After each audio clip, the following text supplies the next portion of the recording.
Il y a beaucoup d'émotions d'un coup qui arrivent là. On se rend pas tout à fait compte encore là.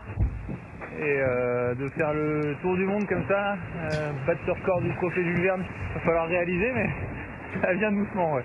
En tout cas, il y a du sourire chez tout le monde. Et vous venez d'entendre les premiers mots de l'un des héros du jour, Léonard Legrand, qui fait partie de l'équipage de Thomas Coville, vainqueur donc du trophée Jules Verne. Le navigateur breton et ses 6 coéquipiers sont arrivés à Brest tôt ce matin après leur nouveau record du monde, 40 jours et 10 heures, battant d'une douzaine d'heures le record que détenait depuis 2017 Francis Joyon. Retour sur cet exploit avec Axel May pour Europe 1. La foule massée sur les quais accueille avec enthousiasme Thomas Coville et ses Sodé Boys, comme il se surnomme.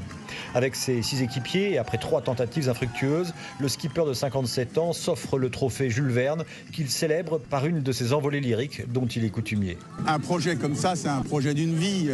On passe des années, pierre après pierre, échec après échec, pour aboutir à un Graal, à une quête. On avait appelé ça la quête, mais j'aime pas trop ces mots-là. C'est plus un bel ouvrage. Ouais. Et quand en plus on arrive à construire ça collectivement, philosophiquement parlant, c'est fantastique. Dans ce tour du monde, le plus difficile, le plus éreintant a été la traversée de la tempête Ingrid avant l'entrée dans le golfe de Gascogne. Et la marque précédente de Francis Joyon n'est d'ailleurs battue par un bateau plus moderne que d'une douzaine d'heures sans parvenir à passer sous la barre symbolique des 40 jours. Thomas Coville, homme de record, avait déjà décroché le trophée Jules Verne, mais il n'était pas skipper principal. C'était en 97 sur le navire d'Olivier de Kersauzon en 71 jours et en 2010 avec Franck Camas en 48 jours.